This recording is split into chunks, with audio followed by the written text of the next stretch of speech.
Item ಯಾವುದೇ ಇರಲಿ try ಮಾಡಿ ಆಚಿ ಚಿಕನ್ ಮಸಾಲಾ. ಆಚಿ ಚಿಕನ್ ಮಸಾಲಾ.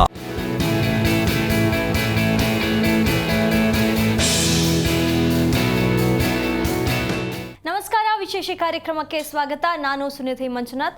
ಇವತ್ತು RCB ವರ್ಸಸ್ KKR ಮ್ಯಾಚ್ ಇದೆ. RCB ತಂಡ ಟಾಪ್ ಅಲ್ಲಿತ್ತು, ಆದರೆ ನಿನ್ನೆ GT ಗೆದ್ದಿರುವಂತಹ ಕಾರಣ ಪಾಯಿಂಟ್ಸ್ ಟೇಬಲ್ ಅಲ್ಲಿ ಸೆಕೆಂಡ್ ಸ್ಥಾನಕ್ಕೆ ಬಂದಿದೆ. ಆದರೆ RCB ಫ್ಯಾನ್ಸ್ ಏನಿದ್ದಾರೆ ಅವರು RCB ಅನ್ನ ಟಾಪ್ ಅಲ್ಲೇ ನೋಡೋದಕ್ಕೆ ಇಷ್ಟಪಡ್ತಾರೆ. ಹಾಗಾಗಿ ಇವತ್ತು RCB KKR ವಿರುದ್ಧ ಗೆದ್ದು ಟೇಬಲ್ ಟಾಪ್ಗೆ ಬರುತ್ತಾ, ಅಥವಾ ಈಗ KKR ಕೂಡ ಸತತವಾಗಿ ಗೆಲ್ತಾ ಇರುವಂತಹ ಕಾರಣ ಒಳ್ಳೆ ಕಾನ್ಫಿಡೆನ್ಸ್ ಅಲ್ಲಿ ಕೂಡ ಈಗ ಮುಂದುವರಿತಾ ಇದೆ. ಹಾಗಾಗಿ ಪ್ಲೇ ಆಫ್ ನಲ್ಲಿ ಜೀವಂತವಾಗಿರೋದಕ್ಕೆ KKR ತನ್ನ ಇದೇ ಪರ್ಫಾರ್ಮೆನ್ಸ್ ಅನ್ನ ಮುಂದುವರಿಸುತ್ತಾ ಇದೇ ಈ ಹೊತ್ತಿನ ವಿಶೇಷ IPL ಕೇಕ್.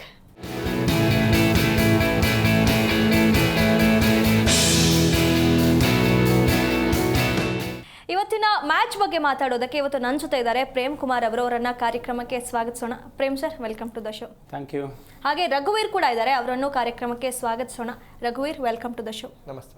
ಪ್ರೇಮ್ ಸರ್, ನಿಮ್ಮಿಂದ ಆರಂಭ ಮಾಡೋದಾದ್ರೆ RCB ತಂಡ ಈಗ ಏನು ಪ್ಲೇ ಆಫ್ ನಲ್ಲಿ ಟಾಪ್ ಟೇಬಲ್ ಅಲ್ಲಿ ಟಾಪ್ ಅಲ್ಲಿ ಇರಬೇಕು ಅಂತಂದ್ರೆ ಇವತ್ತು KKR ನ ವಿರುದ್ಧ ಏನು ಕಂಟಿನ್ಯೂಸ್ ಆಗಿ ಗೆಲ್ತ್ಕೊಂಡ್ ಬರ್ತಾ ಇದೆ KKR, ಅದನ್ನ ಸೋಲಿಸಬೇಕು ಅಂತಂದ್ರೆ ಯಾವ ರೀತಿಯಾಗಿ ಆಡ್ಬೇಕು ಇವತ್ತು? ಇವತ್ತು ಎರಡನೇ ತವರನ್ನೆಲ್ಲ ಆಡ್ತಾ ಇದೆ. ಮೊದಲ ಮ್ಯಾಚನ್ನೇ ಗೆದ್ದಿದೆ MI ಮೇಲೆ ಹೇಳಿ ಕೇಳಿ ಕೂಡ.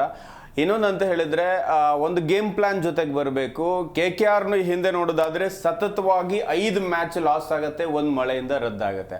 ಅದಾದ್ಮೇಲೆ ಸತತವಾಗಿ 4 ವಿನ್ನು, ಅದು RR GT SRH DC ಮೇಲೆ ಭರ್ಜರಿ ಜಯ. ಅದರಲ್ಲೂ ಕೂಡ ಓಪನರ್ ಸೆಂಚುರಿ ಮಾಡುವ ಮೂಲಕ ಮತ್ತೆ ಲಯಕ್ಕೆ ಬಂದಿದ್ದಾರೆ ಅಲ್ಲೇನು. ಹಾಗಾಗಿ ಅವರಿಗೆ ಒಂದು ದೊಡ್ಡ ಬಲ ಸಿಕ್ಕಿದೆ ಓಪನಿಂಗ್ ವಿಭಾಗದಲ್ಲಿ. ನಂತರ ಮಿಡ್ಲ್ ಆರ್ಡರ್ ಕೂಡ ರಿಂಕು ಚೆನ್ನಾಗಿ ಆಡ್ತಾ ಇದ್ದಾರೆ. ಅವರಿಗೆ ರೋಹನ್ ಪೊವೆಲ್ ಬಂದ್ಮೇಲೆ ಪೊವೆಲ್ ತುಂಬಾ ಚೆನ್ನಾಗಿ ಆಡ್ತಾ ಇದ್ದಾರೆ. ಹಾಗಾಗಿ ಒಂದ್ ರೀತಿಯ ಸುಭದ್ರತೆ ಆಗಿದೆ. ಇನ್ನೊಂದ್ ಕಡೆಗೆ ನರೇನ್ ಹಾಗೇನೆ ಚಕ್ರವರ್ತಿ ಇರ್ಬೋದು, ಗ್ರೀನ್ ಇರ್ಬೋದು, ಒಳ್ಳೆ ಬೌಲಿಂಗ್ ಮಾಡ್ತಾ ಇದ್ದಾರೆ. ಜೊತೆಗೆ ಅನುಕೂಲ್ ರಾಯ್ ಇರ್ಬೋದು, ತ್ಯಾಗಿ ಒಳ್ಳೆ ಸಾಥ್ ನೀಡ್ತಾ ಇದ್ದಾರೆ. ಹಾಗಾಗಿ ಫೀಲ್ಡಿಂಗ್, ಬೌಲಿಂಗ್, ಬ್ಯಾಟಿಂಗ್ ಎಲ್ಲದರಲ್ಲೂ ಕೂಡ ತಿದ್ದುಕೊಳ್ತಾ ಬಂತು. ಹಾಗಾಗಿ ಸತತ ಗೆಲುವು ಬಂತು. ಇನ್ನೊಂದ್ ಕಡೆಗೆ RCB ಅಂತ ನೋಡೋದಾದ್ರು ಅಷ್ಟೇ, ನಿಮ್ಗೆ 11 ಮ್ಯಾಚ್ಗಳಲ್ಲಿ 7 ಗೆದ್ದಿದೆ, 4 ಲಾಸ್ ಆಗಿದೆ, ಒಟ್ಟು 14 ಅಂಕಗಳಿದೆ. ಬಹುತೇಕ ನೀವು ಹೇಳಿದಾಗ ಇವತ್ತಿನ ಮ್ಯಾಚ್ ಗೆದ್ರೆ ಮುಂದಿನ ಹಂತಕ್ಕೆ ಖಚಿತ ಆದ ಹಾಗೇನೆ. ಯಾಕಂತ ಹೇಳಿದ್ರೆ ಅದಾದ್ಮೇಲೆ 16 ಅಂಕಗಳು ಬೇಕಾಗುತ್ತೆ. ಮೇ ಬಿ RCB ಮುಂದಿನ ಹಂತಕ್ಕೆ ದಾಪುಗಾಲಿಡುತ್ತೆ ಬಹುತೇಕವಾಗಿ. ಒಂದ್ ವೇಳೆ ಇವತ್ತು ಸೋತ್ರೆ RCBಗೂ ಕೂಡ ಕಠಿಣವಾಗಿದೆ. ಯಾಕಂತ ಹೇಳಿದ್ರೆ ಈ ಮುಂದೆ ನೆಕ್ಸ್ಟ್ ಆಡ್ಬೇಕಾದ್ರೆ ಅದು ನೆಕ್ಸ್ಟ್ ಇವತ್ತು KKR ಮತ್ತೆ ಪಂಜಾಬ್, ಅದಾದ್ಮೇಲೆ SRH ಮೇಲೆ ಆಡ್ಬೇಕಾಗತ್ತೆ. ಎಲ್ಲವೂ ಕೂಡ ಪಾಯಿಂಟ್ ಟೇಬಲ್ ಅಲ್ಲಿ ಹೊಡೆತವನ್ನು ನೋಡ್ತಾ ಇದ್ದೇವೆ. ಇನ್ನೊಂದ್ ಕಡೆಗೆ ನಾವು RCBಯ ವೀಕ್ನೆಸ್ ಅಂತ ನೋಡೋದಾದ್ರೆ ರಾಯ್ಪುರ್ ಅಲ್ಲಿ ಆಡಿರ್ಬೇಕು. ಈ ಹಿಂದಿನ 2 ಮ್ಯಾಚ್ ಬ್ಯಾಕ್ ಟು ಬ್ಯಾಕ್ ನಾವು ಸೋತಾಗೂ ಅಷ್ಟೇನೆ.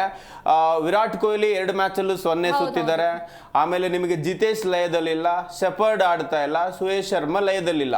ಈ 3 ವೀಕ್ನೆಸ್ ಗಳ ಮೇಲೆನೆ ಆಟ ಆಡುವುದಾದ್ರೂ ಕೂಡ ಒಂದು ಬದಲಾವಣೆ ಅಗತ್ಯ ಅನ್ನೋದಿದೆ. ಯಾಕಂತ ಹೇಳಿದ್ರೆ ನಿಮಗೆ ಬದಲಾವಣೆ ಮಾಡಬಹುದು. ಬೆಂಚ್ ಅಲ್ಲಿ ಇರುವ ವೆಂಕಟೇಶ್ ಅಯ್ಯರ್ನ ತರುವ ಸಾಧ್ಯತೆ ಕೂಡ ಇದೆ. ಇನ್ನೊಂದ್ ಕಡೆಗೆ ಓಪನಿಂಗ್ ಅಲ್ಲಿ ಸಾಲ್ಟ್ ಇಂಡೆಕ್ ಬಂದಿದ್ದಾರಾದಾಗಿ ಕೂಡ ಇವತ್ತು ಆಡಲ್ಲ ಅನ್ನೋದು ಖಚಿತವಾಗಿದೆ. ಹಾಗಾಗಿ ಬೆತೆಲ್ ಕಂಟಿನ್ಯೂ ಮಾಡ್ತಾರೆ. ಇನ್ನು ಬದಲಾವಣೆ ಅಂತ ಬಂದ್ರೆ ಸುಯೇಶ್ ಬದಲಿಗೆ ನಾವು ಒಂದೇ ಸ್ಪಿನ್ ಸಾಕು. ಯಾಕಂದ್ರೆ ಅಲ್ಲಿ ಸ್ಪಿನ್ ಟ್ರ್ಯಾಕ್ ಕಂಟಿನ್ಯೂ ವರ್ಕೌಟ್ ಆಗ್ತಾ ಇಲ್ಲ, ವೇಗಕ್ಕೆ ಲಯಕ್ಕೆ ಬರ್ತಾ ಇದೆ. ಹಾಗಾಗಿ ಭುವಿ ತುಂಬಾ ಲಯದಲ್ಲಿದ್ದಾರೆ. ಇನ್ನು ಹೆಜಲ್ವುಡ್ ತುಂಬಾ ದುಬಾರಿ ಆಗ್ತಾ ಇರೋದ್ರಿಂದ ನಂಗನ್ಸುತ್ತೆ ಡಫಿನ್ ಆಡಿಸುವುದು ತುಂಬಾ ಉತ್ತಮ. ಒಂದು ಬದಲಾವಣೆ ಮೂಲಕ ಬರೋದು ಬೆಸ್ಟ್. ಡಫಿ ಬದಲಾವಣೆ ಮಾಡಿದ್ರೆ, ಡಫಿನ್ ಹಾಕೊಂಡ್ರೆ ತುಂಬಾ ಚೆನ್ನಾಗಿ ಅಂತ ಪಿಚ್ ಗಳಲ್ಲಿ ಭುವಿ ಅಷ್ಟೇ ಲಯದಲ್ಲಿರುವಂತ ಬೌಲರು. ಇನ್ನೊಂದ್ ಕಡೆಗೆ ದುಬಾರಿ ಆಗ್ತಿದ್ದಾರೆ ಹೆಜಲ್ವುಡ್. ಮೇ ಬಿ ಅವ್ರನ್ನ ಚೇಂಜಸ್ ಮಾಡ್ಕೊಂಡ್ರೆ ಒಂದು ಹೆಲ್ಪ್ ಆಗುತ್ತೆ. ಸುಯೇಶ್ ಬದಲಿಗೆ ನೀವು ವೆಂಕಟೇಶ್ ಅಯ್ಯರ್ನ ಹಾಕೊಂಡ್ರೆ KKR ಮೇಲೆ ಆಡಿದ ಅನುಭವ ಇದೆ, ಜೊತೆಗೆ ಬೌಲರ್ ಕೂಡ ಎಕ್ಸ್ಟ್ರಾ ಸಿಗ್ತಾರೆ, ನಿಮಗೆ ಪ್ಲಸ್ ಆಗುತ್ತೆ. ಹಾಗಾಗಿ ಈ ಬದಲಾವಣೆ ಮೂಲಕ ಬಂದ್ರೆ ಇವತ್ತು ಗೆಲ್ಬಹುದು. ಒಂದು ಗೇಮ್ ಪ್ಲಾನ್ ಮೂಲಕ ಬಂದ್ರೆ ಮಾತ್ರ RCB ಗೆಲ್ಲಕ್ಕೆ ಸಾಧ್ಯ. ಯಾಕಂದ್ರೆ ಲಯದಲ್ಲಿರುವ ತಂಡವನ್ನ ಸೋಲ್ಸಕ್ಕೆ ಕಷ್ಟ ಆಗುತ್ತೆ. ಹಾಗಾಗಿ ಇನ್ನುಳಿದ 4 ಪಂದ್ಯ ಆಡಿರೋ 10 ಪಂದ್ಯಗಳು ಅಷ್ಟೇನೆ KKR. 10ರಲ್ಲಿ ಅವರು ಕೂಡ 4 ಗೆದ್ದು 5 ಸೋತಿದ್ದಾರೆ. ಒಂದು ರಿಸಲ್ಟ್ ಬಂದಿಲ್ಲ, 9 ಅಂಕ ಇದೆ. ಇನ್ನು ಉಳಿದ ಎಲ್ಲಾ ಮ್ಯಾಚ್ ಗಳನ್ನು ಗೆದ್ರು ಕೂಡ ಅವ್ರದ್ದು 15 ಆಗೋದ್ರಿಂದ ಮೇ ಬಿ ಅವರು ಕೂಡ ಕಾಂಪಿಟೇಟರ್ ಅಲ್ಲಿ ಇದ್ದಾರೆ. ಅವ್ರಿಗೆ ಇವತ್ತಿನ ಗೆಲುವು ತುಂಬಾ ಅನಿವಾರ್ಯ. ಹಾಗಾಗಿ RCB ಒಂದು ಪ್ರಾಪರ್ ಪ್ಲಾನ್ ಜೊತೆ ಬರಬೇಕು. ಮಿಸ್ಟೇಕ್ ಗಳನ್ನ ಕಡಿಮೆ ಮಾಡಿದ್ರೆ ಮಾತ್ರ ಇವತ್ತು ಗೆಲ್ಲಿಕ್ಕೆ ಸಾಧ್ಯ. ಇಲ್ಲ ಅಂದ್ರೆ ಮತ್ತೊಮ್ಮೆ ಸೋಲು ಖಚಿತ. ಹಾಗೆ ರಘುವೀರ್, ಮೊನ್ನೆ ನಾವು RCB ಮ್ಯಾಚ್ನ ನೋಡಿದ್ದೀವಿ, ಮುಂಬೈ ಜೊತೆ ವಿನ್ ಆಗಿದ್ದಾರೆ. ಆದರೆ ಅದೇನೋ ತುಂಬ ಸುಲಭವಾದ ಗೆಲುವಾಗಿರಲಿಲ್ಲ, ಸಿಕ್ಕಾಪಟ್ಟೆ ಕಷ್ಟಪಟ್ಟಿದ್ದಾರೆ. ಆ ಒಂದು ವಿನ್ ಆದ್ವಿ ಅನ್ನೋ ಕಾನ್ಫಿಡೆನ್ಸಲ್ಲಿ ಇವತ್ತು RCB ಏನಾದರೂ ವಿತೌಟ್ ಪ್ಲ್ಯಾನ್ ಬಂದರೆ ಎಷ್ಟು ಕಷ್ಟ ಆಗ್ಬೋದು ಇವತ್ತು? ಹೌದು, ಖಂಡಿತ. ವಿತೌಟ್ ಪ್ಲಾನ್ ಬಂದ್ರೆ ಕಳೆದ ಒಂದು ಮ್ಯಾಚ್ನಲ್ಲೂ ಏನು ನೋಡಿದ್ವಿ, ಚೆನ್ನಾಗಿರೋ ಪರ್ಫಾರ್ಮೆನ್ಸ್ ಕೊಟ್ಟು ಗೆದ್ದಿಲ್ಲ.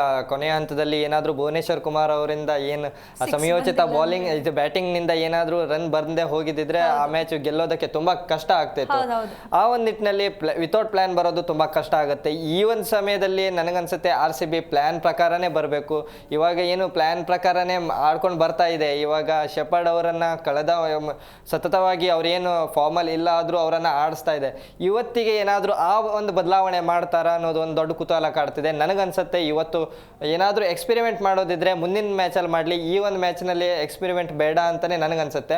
ಯಾಕಂತಂದರೆ ಪಿಚ್ ಕಂಡೀಷನ್ ಅದೇ ರೀತಿ ಇದೆ. ಇಲ್ಲಿ ಪಿಚ್ ಸರಿಯಾಗಿ RCBಗೆ ಹೇಳಿ ಮಾಡಿಸಿದಂತಹ ಪಿಚ್ ಅಂತ ಹೇಳೋಕ್ಕಾಗಲ್ಲ. ತವರು ನೆಲ ಅಂತ, ಎರಡನೇ ತವರು ನೆಲ ಅಂತ ಹೇಳ್ತಾ ಇದ್ದೀವಿ.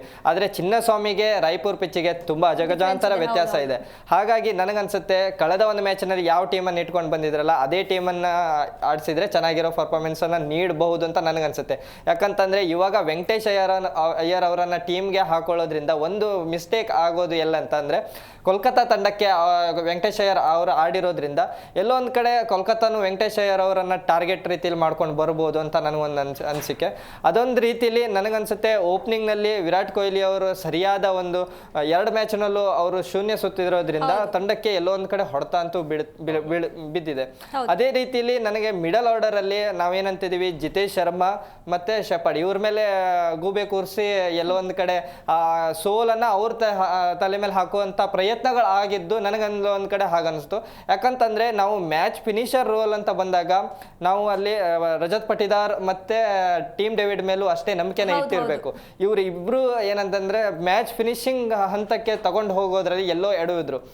ಕಳೆದ 2 ಮ್ಯಾಚ್ನಲ್ಲೂ ಅದ್ಭುತವಾಗಿ ಪ್ರದರ್ಶನನೇ ನೀಡಿದ್ದಾರೆ. ಹೇಳ್ಕೊಳ್ಳುವಂತ ಏನು ತೀರಾ ಚೆನ್ನಾಗಿ ಆಡಿಲ್ಲ ಅನ್ನೋವಂಥದ್ದು ಏನೂ ಇಲ್ಲ, ಚೆನ್ನಾಗಿರೋ ಪರ್ಫಾರ್ಮೆನ್ಸ್ ಅನ್ನ ಕೊಟ್ಟರು. ಲಕ್ನೋ ತಂಡದ ವಿರುದ್ಧನೂ ರಜತ್ ಪಟಿದಾರ್ ಅವರು ಚೆನ್ನಾಗಿರೋ ಪರ್ಫಾರ್ಮೆನ್ಸ್ ಅನ್ನೇ ನೋಡಿದ್ರು, ಆದ್ರೆ ಅದನ್ನ ಗೆಲುವಾಗಿ ಕನ್ವರ್ಟ್ ಮಾಡೋದ್ರಲ್ಲಿ ಎಡವಿದ್ರು. ಅದೇ ರೀತಿ ಟೀಮ್ ಡೇವಿಡ್ ಅವರು ಅವ್ರಿಗೊಂದು ಚಾನ್ಸ್ ಇತ್ತು. ಕಳೆದ ಒಂದು ಮ್ಯಾಚ್ನಲ್ಲಿ ತಂಡ ಎಡುತ್ತಾ ಇದೆ, ಅಲ್ಲಿ ತನ್ನದೊಂದು ಏನಾದರೂ ಸಣ್ಣ ಕಾಣಿಕೆ ನೀಡಿದ್ರು ಇಷ್ಟೊಂದು ಕೊನೆ ಹಂತಕ್ಕಂತೂ ಬರ್ತಾ ಇರಲಿಲ್ಲ. ನಾವೇನಂತ ಹೇಳ್ತಿದೀವಿ, ಇವಾಗೆಲ್ಲ ಶೆಪರ್ಡ್ ಅವರಿಂದ ಬರ್ತಾ ಇಲ್ಲ. ಮಿಡಲ್ ಆರ್ಡರ್ ಅಲ್ಲಿ ಎಡುತ್ತಾ ಇರೋದು ಸತತವಾಗಿ ನಾವು ನೋಡ್ತಾ ಇದೀವಿ. ಏನ್ ಚಿನ್ನಸ್ವಾಮಿಲಿ ಏನು ಆಡ್ಕೊಂಡು ಬಂದ್ರಲ್ಲ ಆ ಒಂದು ಪರ್ಫಾರ್ಮೆನ್ಸ್ ಅನ್ನ ಬೇರೆ ಪಿಚ್ ನಲ್ಲಿ ಅಥವಾ ಬೇರೆ ತವರು ನೆಲದಲ್ಲಿ ಆಡೋದಕ್ಕೆ RCB ತಂಡ ಕಷ್ಟಪಡ್ತಿದೆ. ಆ ಒಂದು ಏನಾದರೂ ಸರಿಪಡಿಸ್ಕೊಂಡ್ರೆ RCBಗೆ ಯಾವುದೇ ಟೆನ್ಷನ್ಗಳಿರಲ್ಲ. ಇನ್ನು ಅದೇ ರೀತಿ ಬೌಲಿಂಗ್ ವಿಭಾಗ ಅಂತ ಬಂದಾಗ ಹೌದು, ಹೆಜಲ್ವುಡ್ ಅವರು ದುಬಾರಿ ಆಗ್ತಾ ಇದ್ದಾರೆ. ನನಗನ್ಸುತ್ತೆ ಈ ಒಂದು ನಿಟ್ಟಿನಲ್ಲಿ ಈ ಒಂದು ಚಾನ್ಸನ್ನು ತಗೊಬೋದು. ಸರ್ ಹೇಳ್ದಂಗೆ ಡಫಿ ಅವರು ಕಳೆದ ಈ ಒಂದು ಸೀಸನ್ನಲ್ಲಿ ಚೆನ್ನಾಗಿರೋ ಓಪನಿಂಗ್ ಪರ್ಫಾರ್ಮೆನ್ಸನ್ನು ನೀಡಿದ್ರು, ತಂಡನ ಗೆಲ್ಲಿಸುವಂಥ ಪ್ರಯತ್ನ ಆಗಿತ್ತು. ಸ್ಟಾರ್ಟಿಂಗ್ನಲ್ಲಿ ಪರ್ಪಲ್ ಕ್ಯಾಪ್ ಹೋಲ್ಡರ್ ಅಲ್ಲಿ ಮುಂಚೂಣಿಯಲ್ಲಿದ್ದರು. ನನಗನ್ಸುತ್ತೆ ಅವರಿಗೆ ಎಲ್ಲೋ ಒಂದು ಕಡೆ RCB ತಂಡ ಕೈ ಸುಟ್ಕೊಂತು ಅಂತ ನನಗನ್ಸ್ತಾ ಇದೆ. ಹಾಗಾಗಿ ಇವತ್ತಿನ ಪಂದ್ಯದಲ್ಲಿ ಡಫಿ ಅವರಿಗೆ ಒಂದು ಚಾನ್ಸ್ ಕೊಟ್ರೆ ಚೆನ್ನಾಗಿರೋ ಪರ್ಫಾರ್ಮೆನ್ಸ್ ಅನ್ನ ನೀಡಬಹುದು ಅಂತ ನನಗನ್ಸುತ್ತೆ. ಅದೇ ರೀತಿ ಕೋಲ್ಕತ್ತಾ ತಂಡ ಹೇಳಕ್ ಬಂದ್ರೆ ಹೌದು, ಅವರಿಗೆ ಪ್ಲೇ ಆಫ್ ಕನಸು ಜೀವಂತವಾಗಿದೆ. ಆದರೆ ಎಷ್ಟರ ಮಟ್ಟಿಗೆ ಅಂತ ಅಂದರೆ ಇವಾಗ ಕೋಲ್ಕತ್ತಾಕ್ಕೂ ಮಾಡು ಇಲ್ಲವೇ ಮಡಿ ಪಂದ್ಯನೇ ಆಗಿರುತ್ತೆ. ಇವಾಗ RCBನ ಸೋಲಿಸ್ಬೇಕು ಅನ್ನೋದು ತುಂಬ ಪ್ರೆಷರಲ್ಲೇ ಬರ್ತಾ ಇರ್ತಾರೆ ಅವರು. ಅಂದರೆ ಡಿಫೆಂಡಿಂಗ್ ಚಾಂಪಿಯನ್ ಸೋಲಿಸೋದು ಅಷ್ಟು ಸುಲಭದ ಮಾತಲ್ಲ. ಹಾಗಾಗಿ ಅವರಿಗೆ ಗೆಲುವು ಅನಿವಾರ್ಯ ಆಗಿರುತ್ತೆ. ಇವಾಗ ನಾವು ನೋಡಕ್ ಬಂದಾಗ ಕೋಲ್ಕತ್ತಾದು ಮೊದಲಾರ್ಧದಲ್ಲಿ ಹೇಳ್ಕೊಳ್ಳುವಂಥ ಪ್ರದರ್ಶನ ಏನೂ ಇರಲಿಲ್ಲ. ಅದೇ ರೀತಿ ಇವಾಗ ಕಮ್ ಬ್ಯಾಕ್ ಮಾಡಿದ್ದಾರೆ, ಚೆನ್ನಾಗಿರೋ ಪರ್ಫಾರ್ಮೆನ್ಸ್ ಅನ್ನ ಕೊಡ್ತಿದ್ದಾರೆ. ಕಳೆದ ಒಂದು ಮ್ಯಾಚ್ನಲ್ಲಿ ಫಿನ್ ಎಲನ್ ಅವರು ಚೆನ್ನಾಗಿರೋ ಸೆಂಚುರಿಯನ್ನ ಬಾರಿಸಿ ತಂಡನ ಗೆಲುವಿನಂತ ತಲುಪುವಂತ ಎಲ್ಲ ಪ್ರಯತ್ನನೂ ಮಾಡಿದ್ರು. ಅದೇ ರೀತಿ ರಿಂಕು ಸಿಂಗ್ ಅವರು ಒಂದು ಫಾರ್ಮ್ ಅಲ್ಲಿ ಇದ್ದಾರೆ.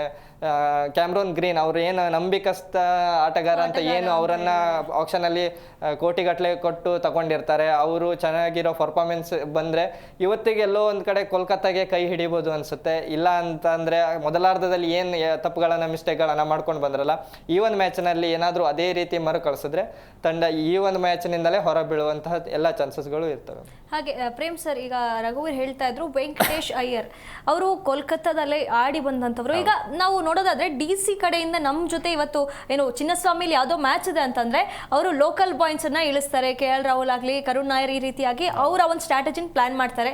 ಇವತ್ತು ನಮ್ಮ ಇದರಲ್ಲಿ ಬೆಂಚ್ ಕಾಯ್ತಾ ಇರುವಂತ ವೆಂಕಟೇಶ್ ಅಯ್ಯರ್ನ ಫೀಲ್ಡ್ಗೆ ಇಳಿಸೋದು ಎಷ್ಟು ಮುಖ್ಯ ಅಂತ ಅನ್ಸುತ್ತೆ? ನೀವು ಹೇಳಿದ್ದು 100% ರೈಟ್ ಪಾಯಿಂಟು. ಈ ವೇಯಲ್ಲಿ RCB ಮ್ಯಾನೇಜ್ಮೆಂಟು ಕೋಚು ಯೋಚನೆ ಮಾಡ್ತಾ ಇರಲ್ಲ ಗೊತ್ತಿಲ್ಲ. ಯಾಕಂತ ಹೇಳಿದ್ರೆ RCB ಹಿಸ್ಟ್ರಿ ತೆಗೆದು ನೋಡಿದ್ರೆ ಒಂದು ವಿನ್ನಿಂಗ್ ಮ್ಯಾಚ್ ಇದ್ರೆ ನೀವು ಎಷ್ಟಾದ್ರೂ ಬೈಕೊಂತಾರೆ, ಕಂಟಿನ್ಯೂ ಅದನ್ನೇ ಆಡಿಸ್ತಾರೆ. ಅದು ಯಾವ ಫಾರ್ಮೆಟ್ ಅವ್ರಿಗೆ ಗೊತ್ತಿಲ್ಲ. ನೀವ್ ಹೇಳಿದ್ದನ್ನ ಅಡಾಪ್ಟ್ ಮಾಡ್ಕೊಳ್ಳೋದು ತುಂಬಾ ಬೆಟರ್. ಯಾಕಂತ ಹೇಳಿದ್ರೆ ವೆಂಕಟೇಶ್ ಅಯ್ಯರ್ ಅದೇ ಟೀಮಿಗೆ ಆಡಿರೋದ್ರಿಂದ ಒಬ್ಬ ಓಪನರ್ ಆಗಿ ಆಡಿದ್ದಾರೆ, ಜೊತೆಗೆ ಬ್ಯಾಟ್ಸ್ಮನ್ ಆಗಿ ನೆಟ್ಸ್ ಅಲ್ಲಿ ಪ್ರಾಕ್ಟೀಸ್ ಮಾಡಿರ್ತಾರೆ, ಜೊತೆಗೆ ಆ ತಂಡದ ಒಂದು ಮ್ಯಾನೇಜ್ಮೆಂಟ್ ಜೊತೆಗೆ ಇರೋದ್ರಿಂದ ಒಬ್ಬ ರಿಂಕು ಸಿಂಗ್ ನ ಐಡಿಯಾಗಳಿರ್ಬೋದು, ರಿಂಕು ಸಿಂಗ್ ಬ್ಯಾಟಿಂಗ್ ಸ್ಟೈಲ್ ಇರ್ಬೋದು, ಅವ್ರ ಫೀಲ್ಡ್ ಅಲ್ಲಿ ಇದ್ರೇನೆ ಒಂದು ಹೆಲ್ಪ್ ಸಿಗತ್ತೆ. ಜೊತೆಗೆ ನಿಮಗೆ ಬೌಲಿಂಗ್ ಅಲ್ಲೂ ಕೂಡ ಹೆಲ್ಪ್ ಆಗುತ್ತೆ, ಬ್ಯಾಟಿಂಗ್ ಅಲ್ಲೂ ಹೆಲ್ಪ್ ಆಗುತ್ತೆ. ಈ ನಿಟ್ಟಿನಲ್ಲಿ ನೋಡೋದಾದ್ರೆ ನೀವು ನಾನು ಹೇಳಿದಾಗೆ ಕೃಣಾಲ್ ಪಾಂಡೆ ಒಳ್ಳೆ ಲಯದಲ್ಲಿ ಇರೋದ್ರಿಂದ ಸಾಕು, ಒಂದು ಸ್ಪಿನ್ ಅಟ್ಯಾಕ್ ಇಂದ ರಾಯ್ಪುರಲ್ಲಿ ವೇಗಿಗಳಿಗೆ ಹೆಚ್ಚು ನೆರವಾಗೋದ್ರಿಂದ ನಾವು ಒಂದು ಎಕ್ಸ್ಟ್ರಾ ವೇಗಿಗಳನ್ನ ಆಡ್ ಮಾಡ್ಕೊಳ್ಬಹುದು ಬ್ಯಾಟಿಂಗ್ ಆರ್ ಬೌಲಿಂಗ್. ನಾವು ಓಪನಿಂಗ್ ಕೂಡ ವೆಂಕಟೇಶ್ ಅಯ್ಯರ್ ನಾಡ್ಸಿದ್ರೆ ಅಚ್ಚರಿ ಇಲ್ಲ. ಯಾಕಂತ ಹೇಳಿದ್ರೆ ನಿಮಗೆ 200 ಸ್ಟ್ರೈಕ್ ರೇಟ್ ಪ್ಲಸ್ ಅಲ್ಲಿನೇ ಓಪನಿಂಗ್ ಮಾಡಬೇಕು. ನಾವು ಸಾಲ್ಟ್ ಇದ್ದಾಗ ಅದನ್ನ ಎಕ್ಸ್ಪೆಕ್ಟ್ ಮಾಡ್ತಾ ಇದೀವಿ, ಬೆತ್ತಲ್ ಹತ್ರ ಅದು ಆಗ್ತಿಲ್ಲ. ಯಾಕಂತ ಹೇಳಿದ್ರೆ ಒದ್ದಾಡ್ತಿದ್ರೆ 2 ಬೌಂಡ್ರಿ ಹೊಡೆದ ಮೇಲೆ ಬಹಳ ಕಷ್ಟಪಡ್ತಿದ್ದಾರೆ. ನಾವು ಸ್ಟ್ರೈಕ್ ರೇಟ್ ನ ಓಪನಿಂಗ್ ಪವರ್ ಪ್ಲೇಲಿ 70+, 80+ ರನ್ ಎಕ್ಸ್ಪೆಕ್ಟ್ ಮಾಡೇ ಮಾಡ್ತೀವಿ. ನೋಡಿ ನಿಮ್ಗೆ ಅಲ್ಲಿ ಪಿನ್ ಅಲೇನ್ ಏನ್ ಮಾಡ್ತಾರೆ, ಅದೇ ಲಯದಲ್ಲಿ ಬ್ಯಾಟ್ ಬೀಸ್ತಿದ್ದಾರೆ. ಇಂಟರ್ನ್ಯಾಷನಲ್ ಅಂತ ಬಂದಾಗ ಕೂಡ ಅಷ್ಟೇನೆ ಜೇಕಬ್ ಬೆತ್ತಲ್ ಅದೇ ರೀತಿಯ ಬ್ಯಾಟಿಂಗ್ ಮಾಡಿದ್ರು. ಬಟ್ ಇಲ್ಲ ಆಗ್ತಾ ಇಲ್ಲ ಅಂತ ಹೇಳಿದಾಗ ನೀವು ಓಪನಿಂಗ್ ಬದಲಾವಣೆ ಅವ್ರನ್ನ ಮಿಡ್ಲ್ ಆರ್ಡರ್ ಆಡಿಸ್ಕೋಬಹುದು. ರಜತ್ ನಂತರದ ಸ್ಥಾನದಲ್ಲಿ 4ನೇ ಪ್ಲೇಸ್ ಅಲ್ಲಿ ಕೂಡ ಅವ್ರು ಇಂಗ್ಲೆಂಡಿಗೆ ಆಡಿರೋ ಅನುಭವ ಇದೆ, ಅಲ್ಲಿ ತುಂಬಾ ಚೆನ್ನಾಗಿ ಬ್ಯಾಟ್ ಬೀಸ್ತಾರೆ, ಹಾರ್ಡ್ ಹಿಟ್ಟರ್ ಕೂಡ ಹೌದು. ಯಾಕಂತ ಹೇಳಿದ್ರೆ ನಿಮಗೆ ಮೊನ್ನೆ 2 ಓಪನಿಂಗ್ ಫ್ಲಾಪ್ ಆದ್ಮೇಲೆ 15, 16, 17ನೇ ಓವರ್ ಆಡುವ ಆಟಗಾರರು RCB ಕಮ್ಮಿನೇ ಇದ್ದಾರೆ. ಮೇ ಬಿ ಆ ರೀತಿಯ ಒಂದು ಚೇಂಜಸ್ ಗೆ ನೀವು ಹೇಳಿದಾಗ ವೆಂಕಟೇಶ್ ಅಯ್ಯರ್ ಬಳಸ್ಕೊಂಡ್ರೆ ಪ್ಲಸ್, ಇನ್ನೊಂದ್ ಕಡೆಗೆ ಡಫಿ ಹಾಕೊಂಡ್ರು ಕೂಡ ಪ್ಲಸ್. ಯಾಕೆ ಅಂತ ಹೇಳಿದ್ರೆ ಮೊನ್ನೆ ನೋಡಿ ನಾವು ಫೀಲ್ಡಿಂಗ್ ಅಲ್ಲೂ ಕೂಡ ಸುಯೇಶ್ ಶರ್ಮಾ ಕ್ಯಾಚ್ ಬಿಟ್ರು, ಆಮೇಲೆ ನಿಮ್ಗೆ ಒಂದು ಕ್ಯಾಚ್ ಹಿಡಿಯುವಂತದ್ನ ಈಸಿಯಾಗಿ ಬಂದು ಪಿಚ್ ಆದ್ಮೇಲೆ ತೆಕೊಳ್ತಾರೆ, ಯಾರು ಹೆಜಲ್ವುಡ್ ಬೌಂಡ್ರಿ ಲೈನ್ ಅಲ್ಲಿ ನಿಲ್ಲಿಸ್ತಾರೆ. ಅವ್ರು ಬಿದ್ರೆ ಮತ್ತೆ ಇಂಜುರಿ ಆಗ್ತೀನಿ ಅನ್ನೋ ಫ್ಯಾಕ್ಟರ್ ಫೀಲ್ಡಿಂಗ್ ಮಾಡ್ತಾರೆ. ನೀವು ಅದೇ ಜಾಗದಲ್ಲಿ ಸಾಲ್ಟ್ ಇದ್ರೆ ಕ್ಯಾಚ್ ಹಿಡ್ಕೋತಾ ಇದ್ರು. ಹಾಗಾಗಿ ನೀವು ಆ ಆಂಗಲ್ ಅಲ್ಲಿ ನೋಡೋದಾದ್ರೂ ಫಿಟ್ನೆಸ್ ವ್ಯಾಪ್ತಿಲಿ ನಿಮಗೆ ಇಂತಹ ಇನ್ ಸ್ವಿಂಗ್ ಔಟ್ ಸ್ವಿಂಗ್ ಗೆ ಹೇಳಿ ಕೇಳಿ ಡಫಿ ಅಂತ ಬೌಲರ್ಗಳು ಯೂಸ್ ಆಗ್ತಾರೆ. ಹಾಗಾಗಿ ನಾವು ಇನ್ನೊಂದ್ ಕಡೆಗೆ ನೋಡೋದಾದ್ರೂ ಅಷ್ಟೇನೆ ಓಪನರ್ ಔಟ್ ಆದ್ರೆ ಈಗ ವಿರಾಟ್ ಕೊಹ್ಲಿನ ಹೇಳಿದಾಗ 2 ಬಾರಿ 0 ಸುತ್ತಿದ್ದಾರೆ. ಒಂದು KKR ಅಲ್ಲಿ ಇನ್ನೊಂದು ಬ್ರಹ್ಮಾಸ್ತ್ರ ಇದೆ, ಸುನಿಲ್ ನರೇನ್ ಮೇಲೆ ವಿರಾಟ್ ಕೊಹ್ಲಿಯ ಸ್ಟ್ರೈಕ್ ರೇಟ್ ಎಷ್ಟು ಅಂತ ನೋಡೋದಾದ್ರೆ ನಾವು ಜಸ್ಟ್ 100.5 ಇದೆ ಅವ್ರದ್ದು. ಅದೇ ಸ್ಟ್ರೈಕ್ ರೇಟ್ ಅಲ್ಲಿ 4 ಬಾರಿ ಔಟ್ ಮಾಡಿದ್ದಾರೆ, 17 ಬಾರಿಲಿ 4 ಬಾರಿ ಔಟ್ ಮಾಡಿದ್ದಾರೆ. ಹೀಗಿರ್ಬೇಕಾದ್ರೆ ಪವರ್ ಪ್ಲೇ ಮುಗಿತಿದ್ದಂಗೆ ಸ್ಟಾರ್ ಸ್ಪಿನ್ನರ್ ಅಟ್ಯಾಕ್ ಮಾಡ್ತಾರೆ, ಒಂದು ಚಕ್ರವರ್ತಿ, ಇನ್ನೊಂದ್ ಕಡೆಗೆ ಸುನಿಲ್ ನಾರಾಯಣ್. ಅಲ್ಲಿ ರನ್ ರೇಟ್ ಕಮ್ಮಿ ಆದಾಗ ರಜತ್ ಪಟೇದಾರ್ ವೇಗವಾಗಿ ಬ್ಯಾಟ್ ಬೀಸೋ ಪ್ರಯತ್ನ ಮಾಡ್ತಾರೆ. ಯಾಕೆ ಅಂತ ಹೇಳಿದ್ರೆ ನನ್ನ ಪ್ರಕಾರ ಅವರು ಒಂದಿಷ್ಟು 2 ಓವರ್ಗಳನ್ನು ನೋಡ್ಕೊಂಡು ಆಡೋದೇ ಉತ್ತಮ. 15, 16, 17ನೇ ಓವರ್ ಅಲ್ಲಿ ಒಂದು ವೇಳೆ ರಜತ್ ಪಟೇದಾರ್ ಇದ್ರೆ ಆ ತಂಡದ ಮೊತ್ತ ಬೇಕಾದಷ್ಟು ದೊಡ್ಡದಾಗ್ಬಿಡುತ್ತೆ. ಹಾಗಾಗಿ ಅಲ್ಲಿ ಜಿತೇಶ್ ಶರ್ಮಾ ಅವರಿಗೆ ಒಂದಿಷ್ಟು ಉಸಿರಾಡ್ಲಿಕ್ಕೆ ಅವಕಾಶ ಸಿಗುತ್ತೆ, ಟೀಮ್ ಡೇವಿಡ್ ಆಡ್ತಾರೆ. ಹಾಗಾಗಿ ಒಂದು ನಿಧಾನಗತಿ ಬ್ಯಾಟಿಂಗ್ ಆರಂಭ ಮಾಡ್ಬೇಕು. ಯಾಕಂದ್ರೆ ಅವರು ಬಿಗ್ ಹಿಟ್ ಮಾಡಕ್ ಬಂದ್ರೆ ಔಟ್ ಆಗ್ತಿದ್ರೆ 2 ಮ್ಯಾಚ್ಗಳಲ್ಲಿ. ಹಾಗಾಗಿ ಸಿಚುಯೇಷನ್ ನೋಡಿ ಅವತ್ತ ಬ್ಯಾಟ್ ಬೀಸ್ಬೇಕು. ಇನ್ನೊಂದ್ ವೇಳೆ ಏನಾದ್ರು ವೆಂಕಟೇಶ್ ಅಯ್ಯರ್ನ ಓಪನಿಂಗ್ ಆಡಿಸಿದ್ರೆ ಒಂದ್ ಕಡೆಗೆ ರಜತ್ ಪಟೇದಾರ್ಗೆ ಇನ್ನೊಂದಿಷ್ಟು ಬೂಸ್ಟ್ ಅಪ್ ಇರುತ್ತೆ, ಬೆತ್ತಲ್ ಇದಾರೆ ಆಡ್ಕೊಂಡು ಹೋಗ್ತಾರೆ ಅಂತ. ವೆಂಕಟೇಶ್ ಇನ್ನೊಂದು ಬದಲಿ ಬೌಲರ್ ಸಿಗ್ತಾರೆ. ನಿಮ್ಗೆ ಕೊನೆಗೆ ಚೇಜಿಂಗ್ ಅಂತ ಬಂದಾಗ ಸ್ಪಿನ್ನರ್ ಉಳಿಸ್ಕೋತಾ ಇದೀವಿ, ಇಲ್ಲ ಅಂತ ಹೇಳಿದ್ರೆ ಅನನುಭವಿ ಬೌಲರ್ಗಳನ್ನ ನಾವು ಸ್ಲಾಗ್ ಗಳಲ್ಲಿ ಅಥವಾ ಒಂದು ಫಿನಿಶಿಂಗ್ ಮೂವ್ಮೆಂಟ್ ಬೌಲಿಂಗ್ ಬಿಡ್ತಾ ಇದ್ದೇವೆ. ಮೇ ಬಿ ಒಂದು ಬದಲಿ ಬೌಲಿಂಗು ಸಿಗುತ್ತೆ. ಒಟ್ಟಾರೆ ನೋಡೋದಾದ್ರೆ ವೆಂಕಟೇಶ್ ಅಯ್ಯರ್ ನೀವು ಹೇಳಿದಾಗ ಬೆಸ್ಟ್ ಪಿಕ್ ನನ್ನ ಪ್ರಕಾರ. ಹಾಗೆ ರಘುವೀರ್, ನಾವು KKRನ ಪ್ಲೇ ಆಫ್ ಜರ್ನಿ ಬಗ್ಗೆ ಮಾತಾಡ್ತಾ ಇದ್ವಿ. ಹೌದು, ಅವರು 8th ಪೊಸಿಷನ್ ಇದ್ದಾರೆ, ಆದರೆ ಸತತವಾಗಿ ಗೆಲ್ತಾ ಇರೋದನ್ನ ನೋಡಿದ್ರೆ ಅವರು ಮತ್ತೆ ಪ್ಲೇ ಆಫ್ಗೆ ಬರುವಂತ ಕೆಲವೊಂದಿಷ್ಟು ಚಾನ್ಸಸ್ ಕೂಡ ಕಾಣಿಸ್ತಾ ಇದೆ. ಹಾಗಾಗಿ KKRನ ಪರ್ಫಾರ್ಮೆನ್ಸ್ ಹಾಗೆ ಬೇರೆ ತಂಡಗಳ ಕಾಂಟ್ರಿಬ್ಯೂಷನ್ ಎಲ್ಲವನ್ನ ಸೇರಿದಾಗ KKR ಪ್ಲೇ ಆಫ್ಗೆ ಬರೋದಕ್ಕೆ ಯಾವ ರೀತಿಯಾದಂಥ ಅವಕಾಶ ಇದೆ ಅಂತ ಅನ್ಸುತ್ತೆ ನಿಮಗೆ? ಇವಾಗ ಪ್ಲೇ ಆಫ್ ಹಂತಕ್ಕೆ ಬರುವುದು ಅಂದ್ರೆ ಇವಾಗ KKR ಒಂದೇ ತಂಡಕ್ಕೆ ಆ ಒಂದು ಅವಕಾಶ ಇಲ್ಲ. ಅದರ ಜೊತೆಯಲ್ಲಿ ಇನ್ನೂ ಮಿಕ್ಕಿದಂತಹ 3 ತಂಡಗಳಿಗೆ ಆ ಅವಕಾಶ ಇದೆ. ಹೈದರಾಬಾದಿಗಿದೆ, ಚೆನ್ನೈ ಸೂಪರ್ ಕಿಂಗ್ಸ್ ತಂಡಕ್ಕಿದೆ, ಅದೇ ರೀತಿ ಡೆಲ್ಲಿ ಕ್ಯಾಪಿಟಲ್ಸ್ಗೂ ಒಂದು ಹಂತದಲ್ಲಿ ಇದೆ. ಅಂದ್ರೆ ಕಳೆದ ಒಂದು ಮ್ಯಾಚ್ನಲ್ಲಿ ಅವ್ರೇನು ಗೆದ್ದಿರೋ ಒಂದು ಚಾನ್ಸ್ ಇಂದ ಅವರಿಗೂ ಕೆಲವೊಂದಿಷ್ಟು ಚಾನ್ಸ್ಗಳಿದಾವೆ. ಆದರೆ ಕೋಲ್ಕತ್ತಾಗೆ ನಾನು ಈ ಒಂದು ಹಂತದಲ್ಲೂ ಕೋಲ್ಕತ್ತಾ ಏನಾದರೂ 4-4 ಗೆದ್ರು ಅವರು 16 ಅಂಕ ಗಳಿಸೋಕ್ಕಾಗಲ್ಲ. ನನ್ಗನ್ಸುತ್ತೆ 17 ಪಾಯಿಂಟ್ ಏನೋ ತಗೊಬೋದು. ಆದರೂ ಈ ಒಂದು ಹಂತದಲ್ಲಿ ನನಗನ್ಸುತ್ತೆ ಇಲ್ಲ, ಕೋಲ್ಕತ್ತಾಗೆ ಅಷ್ಟು ಹೇಳ್ಕೊಳ್ಳುವಂಥ ಚಾನ್ಸಸ್ ಏನೂ ಇಲ್ಲ. ಗೆಲ್ಲಬೇಕಾದಂಥ ಅನಿವಾರ್ಯತೆ ಇದೆ. ಇವತ್ತು ಬೆಂಗಳೂರನ್ನು ಎದುರಿಸಬೇಕಾದಂಥ ಒಂದು ಸಿಚುವೇಶನ್ ಏನಿದೆ ಅಲ್ಲ, ಇದೆಲ್ಲೋ ಒಂದು ಕಡೆ ಕೋಲ್ಕತ್ತಾಗೆ ಪ್ರೆಷರನ್ನು ತಂದುಕೊಡುತ್ತೆ. ಸರಿಯಾದ ಒಂದು ಇದುವರೆಗೂ ಪ್ಲೇಯಿಂಗ್ 11ನಲ್ಲಿ ಸರಿಯಾದ ಒಂದು ಪ್ಲೇಯಿಂಗ್ 11 ಕಂಡುಕೊಳ್ಳೋದಕ್ಕೆ ಅವ್ರಿಗೆ ಕಷ್ಟಪಡ್ತಾ ಇದ್ದಾರೆ. ಅದರ ಜೊತೆಯಲ್ಲಿ ಏನು ಕ್ಯಾಪ್ಟನ್ಸಿ ಮೇಲೆ ತುಂಬ ಕ್ವಶನ್ಗಳು ಮೂಡ್ತಾ ಇದ್ದಾವೆ. ಅಜಿಂಕ್ಯ ರಹಾನೆ ಅವರು ಕ್ಯಾಪ್ಟನ್ಸಿ ಬಗ್ಗೆ ಸಾಕಷ್ಟು ಸಾಕಷ್ಟು ವ್ಯಂಗ್ಯವಾಡೋದಾಗಿರ್ಬೋದು, ಟೀಕೆ ಟಿಪ್ಪಣಿಗಳು ಬರ್ತಾ ಇದ್ದಾವೆ. ಅದೇ ನಿಟ್ಟಿನಲ್ಲಿ ಸರಿಯಾದ ಒಂದು ಏನು ಮೊದಲಾರ್ಧದಲ್ಲಿ ಅವ್ರಿಗೆ ಒಂದು ಚಾನ್ಸೇ ಕೊಟ್ಟಿಲ್ಲ ಬೇರೆ ಟೀಮ್ಗೆ. ಹಾಗಾಗಿ ನನಗನ್ಸುತ್ತೆ ಕೋಲ್ಕತ್ತಾಗೆ ಈ ಒಂದು ಹಂತದಿಂದಲೂ ಪ್ಲೇ ಆಫ್ಗೆ ಕಮ್ಬ್ಯಾಕ್ ಮಾಡೋದು ಕಷ್ಟ ಇದೆ. ಆದರೆ ಯಾವುದನ್ನ ಕಷ್ಟ ಅಂತ ಈ IPL ಅಂತ ಬಂದಾಗ ನನಗನ್ಸುತ್ತೆ ಇದೇ ಒಂದು RCB ತಂಡ 1% ನಂಬಿಕೆ ಇಟ್ಕೊಂಡು ಪ್ಲೇ ಆಫ್ ಅಂತ ಬಂದಿತ್ತು. ಇದನ್ನೇ ಮೋಟಿವೇಶನ್ ಆಗಿ ಇಟ್ಕೊಂಡ್ರೆ ಬಂದ್ರೆ ಬರ್ಬೋದು. ನನಗನ್ಸುತ್ತೆ ಕೋಲ್ಕತ್ತಾಗೆ ತುಂಬಾ ಕಷ್ಟ ಇದೆ ಪ್ಲೇ ಆಫ್ ಅಂತ. ಪ್ರೇಮ್ ಸರ್, ನಮ್ಮ ಸಾಲ್ಟ್ ಅನುಪಸ್ಥಿತಿ ನಮ್ಗೆ ಎಷ್ಟು ಎಫೆಕ್ಟ್ ಆಗ್ತಿದೆ ಅಂತ ಕಾಣಿಸ್ತಾ ಇದೆ. ಈಗ ಅವ್ರು ಇಂಡಿಯಾಗೆ ವಾಪಸ್ ಬಂದಿದ್ದಾರೆ, ಬಟ್ ಅವರು ಲಾಸ್ಟ್ ಈ ಒಂದು ಮ್ಯಾಚ್ಗೆ ಬೇಕಾಗಿರುವಂತ ಪ್ರಾಕ್ಟೀಸ್ ಅಲ್ಲಿ ಸಾಲ್ಟ್ ಅವರು ಕಾಣಿಸ್ಕೊಳ್ತಾ ಇಲ್ಲ ಅನ್ನುವಂತ ಮಾಹಿತಿ ಬಂದಿದೆ. ಹಾಗಾಗಿ ಈಗ ಸಾಲ್ಟ್ ಏನಾದ್ರು ತಂಡಕ್ಕೆ ಬಂದ್ರೆ ಎಷ್ಟು ವ್ಯತ್ಯಾಸ ಆಗುತ್ತೆ, ಅವ್ರು ಬರೋದು ಎಷ್ಟು ಇಂಪಾರ್ಟೆಂಟ್ ಅಂತ ಅನ್ಸುತ್ತೆ? ಇಲ್ಲ, ಸಾಲ್ಟ್ ಕಮ್ ಬ್ಯಾಕ್ ತುಂಬಾ 100% ಇಂಪ್ಯಾಕ್ಟೇ RCBಗೆ ದೊಡ್ಡ ಬಲ. ಯಾಕಂದ್ರೆ ಓಪನಿಂಗ್ ಅಲ್ಲಿ ಪವರ್ ಪ್ಲೇ ಅಲ್ಲಿ ಅಷ್ಟು ವೇಗವಾಗಿ ರನ್ ಕಲೆ ಹಾಕುವಂತ ಓಪನರ್ RCBಲಿ ಇಲ್ಲ. ಹಾಗಾಗಿ RCBಲಿ ಸಾಲ್ಟ್ ಅನುಪಸ್ಥಿತಿ 100% ಇದೆ. ಬಟ್ ಅವರು ಇವತ್ತಿನ ಮ್ಯಾಚ್ಗೆ ಆಡಲ್ಲ, ಯಾಕಂದ್ರೆ ಮುಂದಿನ ಹಂತಕ್ಕೆ ಆಡ್ತಾರೆ ಅನ್ನೋದಿದೆ. ಅಂದ್ರೆ ಪ್ಲೇ ಆಫ್ ಹಂತದ ಮೇಲೆ ಆಡ್ತಾರೆ, ಬಟ್ ಇವತ್ತು ಮ್ಯಾಚಿಗೆ ಆಡಲ್ಲ. ಆಸ್ ಯೂಸಲ್ ನಾವು ಮತ್ತು ಕೂಡ ಬೆತಲ್ ಅವರನ್ನೇ ನಾವು ಓಪನರ್ ಆಗಿ ಕಣಕ್ಕಿಳಿಸ್ಬೇಕು. ನೀವು ಹೇಳಿದಾಗ ಒಂದು ವೇಳೆ ಏನಾದ್ರೂ ವೆಂಕಟೇಶ್ ಅಯ್ಯರ್ನ ಹಾಕೊಂಡು ಬದಲಾವಣೆ ಮಾಡ್ತೀನಿ ಅಂದ್ರೆ ಮಾಡೋದು. ಬಟ್ RCB ಬಳಗ ಹೇಗಿದೆ, ಒಂದು ವಿನ್ನಿಂಗ್ ಟೀಮ್ ನ ಯಾವುದೇ ಕಾರಣಕ್ಕೂ ಅವರು ಬದಲಾವಣೆ ಮಾಡಲ್ಲ. ಬಟ್ ಇವತ್ತಂತ ಹೇಳಿದ್ರೆ ವಿರಾಟ್ ಕೊಹ್ಲಿ ಹೇಗೆ ಕಮ್ ಬ್ಯಾಕ್ ಮಾಡ್ತಾರೆ, ವಿರಾಟ್ ಕೊಹ್ಲಿಯ ಅವರ ಫಾರ್ಮ್ ಮೇಲೆ ಯಾರಿಗೂ ನಂಬಿಕೆ ಅಪನಂಬಿಕೆಗಳಿರಲ್ಲ, ಅವ್ರು ಕಮ್ ಬ್ಯಾಕ್ ಮಾಡ್ತಾರೆ ಅನ್ನೋದಿದೆ. ಆದ್ರೆ ಬ್ಯಾಕ್ ಟು ಬ್ಯಾಕ್ 0 ಸುತ್ತಿದಾಗ ರಾಯ್ಪುರ್ ಅಂತ ಒಳ್ಳೆ ಸೀಮರ್ಸ್ ಗಳಿಗೆ ಹೆಲ್ಪ್ ಆಗುತ್ತೆ. ಅಲ್ಲಿ ಆಲ್ರೆಡಿ ಇವಾಗ ನಮಗೆ ಯಾರು ಅಂತ ಹೇಳಿದ್ರೆ ಕೆಮ್ರಾನ್ ಗ್ರೀನ್ ಒಳ್ಳೆ ಲಯದಲ್ಲಿದ್ದಾರೆ, ತ್ಯಾಗಿ ತುಂಬಾ ಒಳ್ಳೆ ಬೌಲಿಂಗ್ ಮಾಡ್ತಾ ಇದ್ದಾರೆ. ಜೊತೆಗೆ ಸುನಿಲ್ ನರೇನ್ ಮೇಲೆ ಅವರ ಸ್ಟ್ರೈಕ್ ರೇಟ್ ನಾ ಈಗಾಗಲೇ ಹೇಳಿದಾಗೆ 100.5 ಅಷ್ಟೇ ಇರೋದ್ರಿಂದ 100 ಸ್ಟ್ರೈಕ್ ರೇಟ್ ಇಟ್ಕೊಂಡ್ರೆ 4 ಬಾರಿ ಔಟ್ ಮಾಡಿದ್ದಾರೆ ಅವರು. ಮೇ ಬಿ ಅದೇ ವೀಕ್ನೆಸ್ ಮೇಲೆ ನರೇನ್ ಅಟ್ಯಾಕ್ ಮಾಡಿಸಿದಾಗ ವಿರಾಟ್ ಕೊಹ್ಲಿ ಹೇಗೆ ರಿಯಾಕ್ಟ್ ಮಾಡ್ತಾರೆ ಇದೆಲ್ಲವೂ ಇದೆ ಒಂದು. ಇನ್ನೊಂದ್ ಕಡೆಗೆ ಅಂತ ಹೇಳಿದಾಗ ನಾ ಈಗಾಗಲೇ ಹೇಳಿದಾಗೆ ಶಫರ್ಡ್ ಇರ್ಬೋದು, ಜಿತೇಶ್ ಇರ್ಬೋದು, ಸುಯೇಶ್ ಶರ್ಮಾ ಇವ್ರ ಲಯಕ್ಕೆ ಬರೋದು ತುಂಬಾ ಉತ್ತಮವಾಗಿದೆ. ಜೊತೆಗೆ ಇನ್ನೊಂದ್ ಕಡೆಗೆ KKR ಗೆಲ್ಲೇಬೇಕು ಅಂತ ಹೇಳಿದ್ರೆ ಒಂದು ವಿರಾಟ್ ಕೊಹ್ಲಿ ಇರ್ಬೋದು, ಹಾಗೇನೆ ನಾವು ಕನ್ನಡಿಗರಾಗಿರುವಂತಹ ಆಟಗಾರ ಇಲ್ಲಿ ಅದ್ಭುತ ಲಯದಲ್ಲಿ ಇದ್ದು ಪಡಿಕಲ್ ಇದ್ದಾರೆ. ಪಡಿಕಲ್ ಮೇಲೆ ಪ್ಲಾನ್ ಮಾಡ್ಕೊಂಡ್ ಬರ್ಬೇಕು. ಒಂದು ನಾಯಕಂ ಪಟ್ಟಿದಾರ್ ಈ 3 ಜನ ಪ್ಲೇಯರ್ ಏನಾದ್ರೂ ಬೇಗ ಅವರು ಪೆವಿಲಿಯನ್ಗೆ ಕಳಿಸಿದ್ರೆ ಪವರ್ ಪ್ಲೇ ಅಲ್ಲೇ ಒಂದ್ 2 ವಿಕೆಟ್ ಡ್ಯಾಮೇಜ್ ಮಾಡಿದ್ರು ಕೂಡ ಪ್ಲಸ್ ಆಗತ್ತೆ ಅವರಿಗೆ. ನಂತರ ಮಿಡ್ಲ್ ಆರ್ಡರ್ ಪ್ಲೇಯರ್ ಮೇಲೆ ಸುನಿಲ್ ನರೇನ್ ಇರ್ಬೋದು ಅಥವಾ ಚಕ್ರವರ್ತಿ ಇರ್ಬೋದು, ಒಳ್ಳೆ ಸ್ಪಿನ್ ಮೋಡಿ ಇರೋದ್ರಿಂದ ಈ ಒಂದು ಸ್ಪಿನ್ ಅಟ್ಯಾಕ್ ಏನ್ ಮಾಡುತ್ತೆ, ಮಿಡ್ಲ್ ಆರ್ಡರ್ ನ ಶಕ್ತಿನ ಕುಗ್ಗಿಸುವಂತಹ ಒಂದು ಸಾಮರ್ಥ್ಯ ಆ ಬೌಲಿಂಗ್ ಪಡೆಗಿದೆ. ಜೊತೆಗೆ ಅವ್ರಿಗೆ ಬ್ಯಾಕ್ ಟು ಬ್ಯಾಕ್ 4 ಮ್ಯಾಚ್ ಗೆದ್ದಿರೋದ್ರಿಂದ ಒಳ್ಳೆ ಆತ್ಮವಿಶ್ವಾಸ ಹೆಚ್ಚಿರೋದ್ರಿಂದ ಮೇ ಬಿ ಅವ್ರಿಗೆ ಈ ಒಂದು ಕಾನ್ಫಿಡೆನ್ಸ್ ಲೆವೆಲ್ ಹೆಚ್ಚಿದೆ. ಜೊತೆಗೆ ಕೃಣಾಲ್ ಪಾಂಡ್ಯ ಲೈಕ್ ಬಂದಿದ್ದಾರಲ್ವಾ, ಕೃಣಾಲ್ ಪಾಂಡ್ಯ ಮಿಡ್ಲ್ ಆರ್ಡರ್ ಅಲ್ಲಿ ಅದೇ ಅವ್ರದ್ದೇ ಸ್ಟ್ರೆಂತ್ ಇದೆ. ಜೊತೆಗೆ ಅವ್ರು ಬೌಲಿಂಗ್ ಕೂಡ ಚೆನ್ನಾಗಿ ಮಾಡ್ತಾರೆ. ಈ ಪ್ರಾಪರ್ ಪ್ಲಾನ್ ಜೊತೆಗೆ ಏನಾದ್ರೂ KKR ಬಂದ್ರೆ ಸಾಧ್ಯತೆ ಇದೆ. ರಘು ಹೇಳಿದಾಗ ವಿನ್ನಿಂಗ್ ಚಾನ್ಸಸ್ ಅಥವಾ ಮುಂದಿನ ಹಂತಕ್ಕೆ ಕಮ್ಮಿನೇ ಅಂತ ಹೇಳಿದ್ರು ಕೂಡ 4 ಮ್ಯಾಚ್ ಅನ್ನ ಸತತವಾಗಿ ಗೆದ್ರೆ 1 ಅಂಕ ಅವರಿಗೆ ಎಕ್ಸ್ಟ್ರಾ ಇರೋದ್ರಿಂದ ಮುಂದಿನ ಹಂತಕ್ಕೆ ನಾವು 16 ಅಂಕನೇ ಕನ್ಸಿಡರ್ ಮಾಡ್ತೀರಿ ಅಂತ ಹೇಳಿದಾಗ ಕೂಡ ಒಳ್ಳೆ ರನ್ ರೇಟ್ ಅಲ್ಲಿ ಬಂದಾಗ ಆ ತಂಡಕ್ಕೂ ಕೂಡ ಅವಕಾಶ ಇದೆ. ಆ ಅವಕಾಶ ಜೀವಂತವಾಗಿರ್ಬೇಕಂದ್ರೆ ಇವತ್ತಿನ ಗೆಲುವು ಕೂಡ ಇಂಪಾರ್ಟೆಂಟ್. ಇನ್ನೊಂದ್ ಕಡೆಗೆ ಅಲೆನ್ ಫಾರ್ಮಿಗೆ ಬಂದಿರೋದಾಗ್ಲಿ, ಅವ್ರು ಯಾವುದೇ ಕಾರಣಕ್ಕೂ ಗೇರ್ ಚೇಂಜ್ ಮಾಡಲ್ಲ, ಒಂದೇ ಗೇರ್ ಅಲ್ಲಿ ಆಡ್ತಾರೆ. ಮೇ ಬಿ RCBಗೆ ಥ್ರೆಟ್ ಆದ್ರೆ ಆ ಆಟಗಾರನೇ ಥ್ರೆಟ್ ಆಗ್ತಾರೆ. ಇನ್ನು ಮನೀಶ್ ಪಾಂಡ್ಯನ ಕಳೆದ ಮ್ಯಾಚ್ ಅಲ್ಲಿ ಹಾಕೊಂಡಿದ್ರು, ಮೇ ಬಿ ಮನೀಶ್ ಪಾಂಡ್ಯ ಆಡ್ಸಿದ್ರು ಕೂಡ ಮಿಡ್ಲ್ ಆರ್ಡರ್ ರಿಂಕು ಪೋವೆಲ್ ಜೊತೆಗೆ ಮನೀಶ್ ಪಾಂಡೆ ಆಡ್ ಆನ್ ಆದ್ರೆ ಗ್ರೀನ್ ಇರೋದ್ರಿಂದ ಮಧ್ಯಮ ಕ್ರಮಾಂಕ ಅವ್ರದ್ದು ಕೂಡ ಬಲಿಷ್ಠ ಆಗುತ್ತೆ. ಬೌಲಿಂಗ್ ಬದಲಾವಣೆ ತುಂಬಾ ಚೆನ್ನಾಗಿದೆ. ಬೌಲಿಂಗ್ ಕಮ್ ಬ್ಯಾಕ್ ಆಗಿರೋದ್ರಿಂದನೇ 4 ಮ್ಯಾಚ್ ನ ಅವ್ರು ಗೆದ್ದಿದ್ದಾರೆ. ಮೇ ಬಿ RCB ನಾನು ಈಸಿಯಾಗಿ ಗೆಲ್ತೀನಿ ಅಂತ ಅತಿಯಾದ ಆತ್ಮವಿಶ್ವಾಸದಲ್ಲಿ ಹೋದ್ರೆ ಮೇ ಬಿ ಇವತ್ತಿನ ಮ್ಯಾಚ್ ನ ಕಳ್ಕೋಬಹುದು. ಇನ್ನೊಂದ್ ಕಡೆಗೆ ನಾವು ಗೆದ್ದಿದೀವಿ ಅಂತ ಪ್ರಾಪರ್ ಪ್ಲಾನ್ ಇಲ್ಲದೆ RCBನ ಎದುರಿಸ್ತೀನಿ ಅಂತ ಹೇಳಿದ್ರು ಕೂಡ ಅಜಿಂಕ್ಯ ರಹಾನೆ ಪಡೆಗೆ ಅಷ್ಟೊಂದು ಒಂದು ಈಸಿಯಾಗಂತೂ RCB ತುತ್ತಾಗಲ್ಲ. ಜೊತೆಗೆ ಅಜಿಂಕ್ಯ ರಹಾನೆ ಮತ್ತೆ ರಘುವಂಶಿ ಬ್ಯಾಟ್ ಸದ್ದು ಮಾಡ್ತಾ ಇಲ್ಲ. ಈಗ ಅಲೆನ್ ಇರ್ಬೋದು, ಗ್ರೀನ್ ಇರ್ಬೋದು, ಹಾಗೇನೆ ರಿಂಕು ಆಡ್ಕೊಂಡ್ ಬರ್ತಿದ್ದಾರೆ. ಈ ಒಂದು ಯಾವುದೋ ಒಂದು ಗ್ಯಾಪ್ ಅಲ್ಲಿ ವಿನ್ನಿಂಗ್ ಪರ್ಫಾರ್ಮೆನ್ಸ್ ಬರ್ತಾ ಇದೆ. ಬಟ್ ರಘುವಂಶಿ ಮತ್ತೆ ಕಮ್ ಬ್ಯಾಕ್ ಮಾಡಬೇಕು, ರಹಾನೆಯಿಂದ ಒಂದು ಒಳ್ಳೆ ಇನ್ನಿಂಗ್ಸ್ ಬರಬೇಕು. ಹಾಗಾಗಿ ಬಂದಾಗ ಮಾತ್ರ ಇವತ್ತು KKR ಗೆಲ್ಲತ್ತೆ. ಅದನ್ನ ಹೊರತುಪಡಿಸಿದ್ರೆ 100% ನಾವು RCBನೇ ಒಂದು 75-50 ಅಂತ ಬಂದಾಗ ಒಂದು ಮೇಲುಗೈ RCBನೇ ಸಾಧಿಸುತ್ತೆ.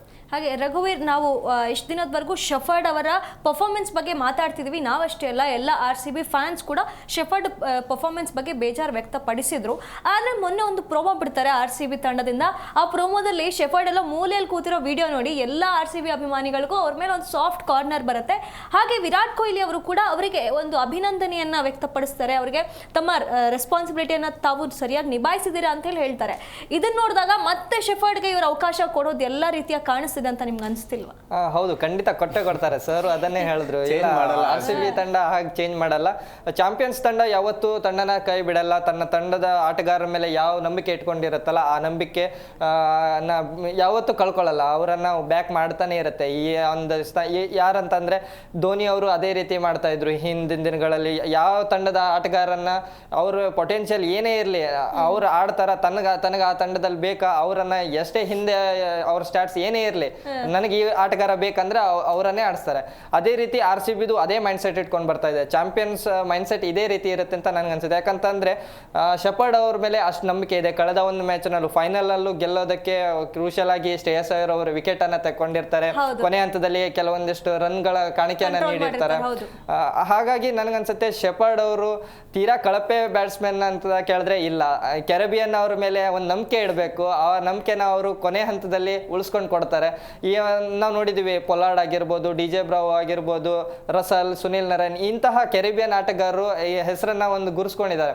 ಆ ಒಂದು ನಿಟ್ಟಿನಲ್ಲಿ ಶೆಪರ್ಡ್ ಅವರು ಮುಂದಿನ ದಿನಗಳಲ್ಲಿ ಆ ಒಂದು ಹೆಸರನ್ನ ಮೇಲೆ ತರುವಂತ ಎಲ್ಲಾ ಕೆಲಸನೂ ಅವ್ರ ಕೈಯಿಂದ ಆಗತ್ತೆ.